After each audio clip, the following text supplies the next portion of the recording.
Hello, our topic is about how the nation's income or the nation's total production or total output is calculated. Here are our guiding questions for this topic. First, what is gross domestic product or GDP? How is GDP related to a nation's total income and spending? What are the components of GDP? How is GDP corrected for inflation? And does GDP measure society's well-being? We have discussed already the differences between microeconomics and macroeconomics in a video I posted, and I assume that you have watched it already. Now, we begin our study of macroeconomics with the country's total expenditure and total income.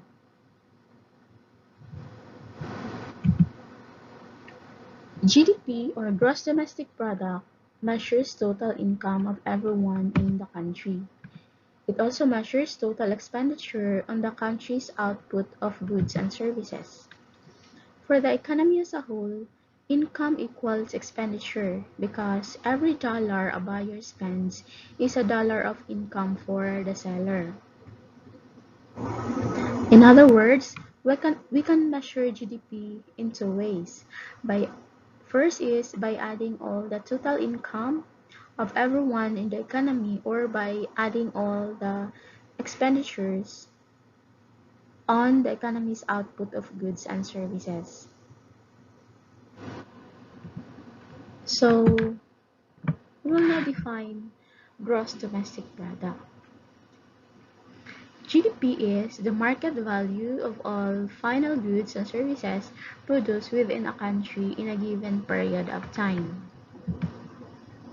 When you say market value, goods are valued at their market prices. So all goods measured in the same units. For example, in our country, we have peso or pesos or dollars in the US. Things that don't have a market value are excluded. For example, housework you do for yourself. So no market value. Another example is you clean your room, or you do makeup by yourself, or you do haircut. So there is no market value with that activity. So they are not included or counted in the GDP. Another term in the definition is final goods. In GDP calculation, we account only the value of the final goods. For example, market value of car, not the market value of steel. So final goods, these are intended for the end user. Intermediate goods, used as components or ingredients in the production of other goods. So in the production of car, we have steel. Steel is the intermediate good. So the value of steel is not counted or not included in the GDP calculation, but the value of final good, which is car, for example. What is the reason behind this? The reason why we only measure the market value of all final goods and services because, or for us to avoid double counting, or GDP will become overstated if we account both intermediate and final goods. So GDP only includes final goods. They already embody the value of the intermediate goods used in their production. GDP includes tangible goods. So goods here are those tangible goods or tangible items such as DVDs, mountain bikes, beer, notebook. Services are intangible items such as dry cleaning, concerts, cell phone service, cell phone repair. So those are services. So as long as meron siyang market value, then that's part of GDP. Produced. GDP includes currently produced goods, not goods produced in the past. Currently produced goods. So, halimbawa, the GDP in 2020. So, all the value of the final goods and services produced in 2020, yun ang ika-count ng 2020 GDP. Within a country, GDP measures the value of production that occurs within a country's borders, whether done by its own citizens or by foreigners located there. Any production or any value of production that occurs within a country's borders, whether or regardless kung sino yung gumagawa, whether foreigner ba or citizens, as long as that production is located in halimbawa in our country, in the Philippines. For example, we have many Korean nationals, so their production is part of the Philippines GDP. Merong factory ng mga Chinese dito sa ating bansa. So their production is part of the Philippines GDP, as well as the production of our own citizens. In a given period of time, usually GDP is computed in a year or a quarter or in 3 months. Or usually yearly or quarterly yung data available. So what are the components of GDP?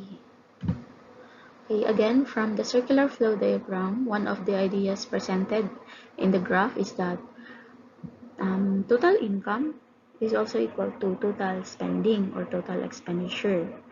For example, the spending of households from buying goods and services will become the income of the firms, or the spending of firms by paying wages to the workers will eventually become the income of the households. So income is equal to spending. So using the spending or using the expenditure approach, then there are 4 components of GDP.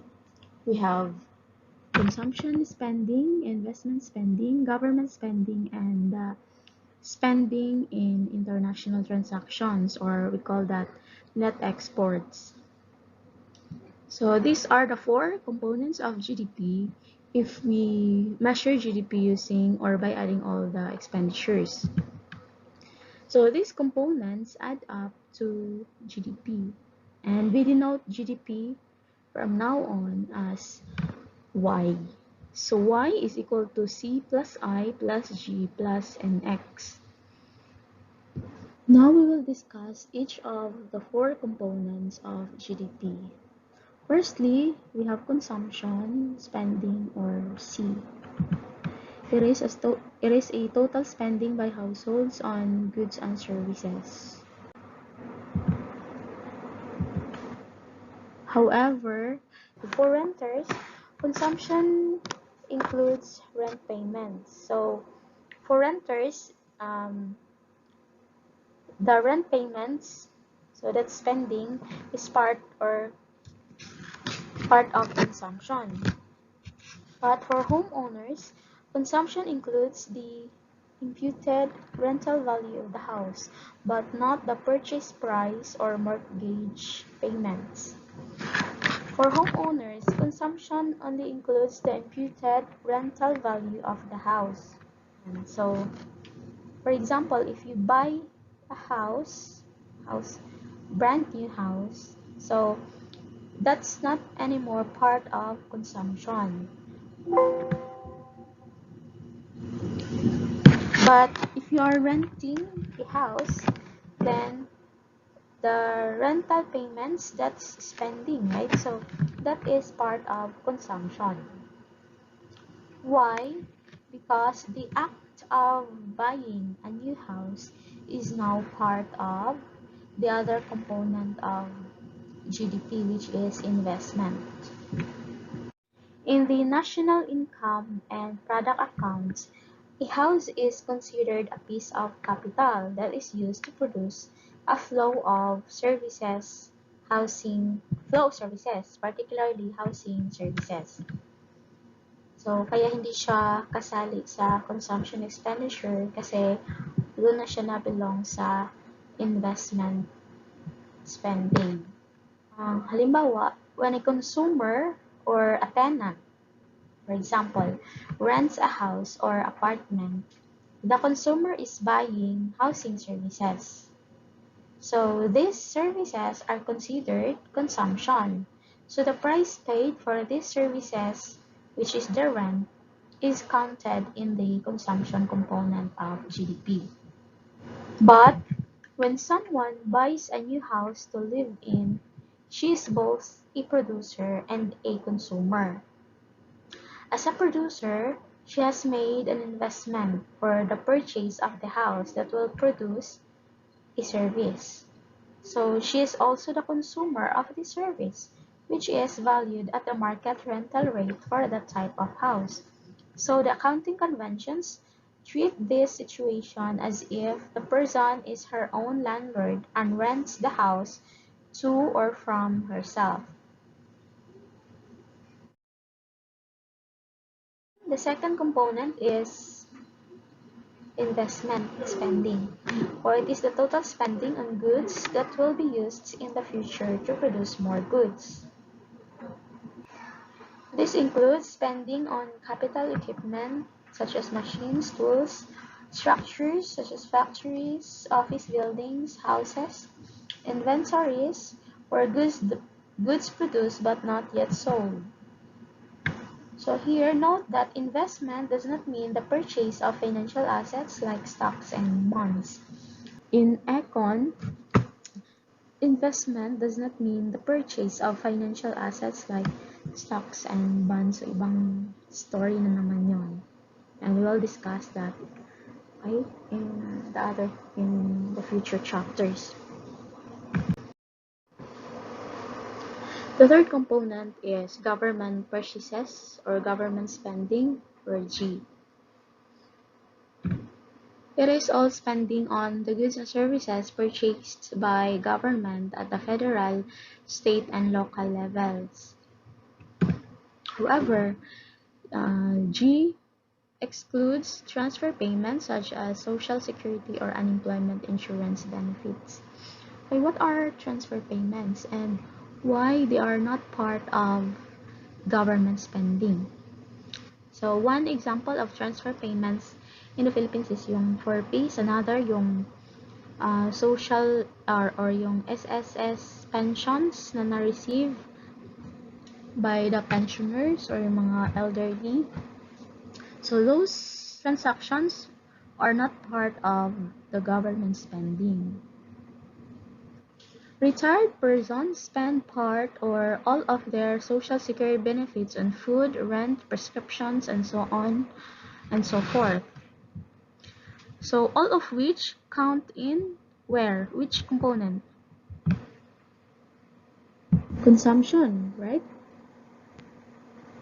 If we also count a social security check as part of G, then the same money would be counted twice, which would make GDP look bigger than it is. Or in short, magiging overstated na yung GDP natin. And the last component is net exports. In net exports refers to the fact that we are subtracting imports from exports. This subtraction is important because imports are also counted in the other components of GDP. And failing to subtract them would cause GDP to measure not just the value of goods produced domestically, but also goods produced abroad and imported. So in calculating GDP, we exclude the value of imports. Again, what is the reason? Take note from the definition of GDP that it only accounts the value of all or the market value of all final goods and services produced within a country. And imports are produced outside the country, right? So, to avoid double counting, then we will subtract the value of imports. Exports, by the way, represent foreign spending on the economy's goods and services, while imports are the portions of CING that are spent on goods and services produced abroad. Again, net export is equal to exports minus imports. So if net export is equal or positive, that means that we export more than import, or the value of export is greater than the value of imports. Or in short, there is trade surplus. Similarly, or conversely, if NX is negative, or yung difference between exports and imports is negative, then ibig sabihin imports is greater than exports. So we have trade deficit.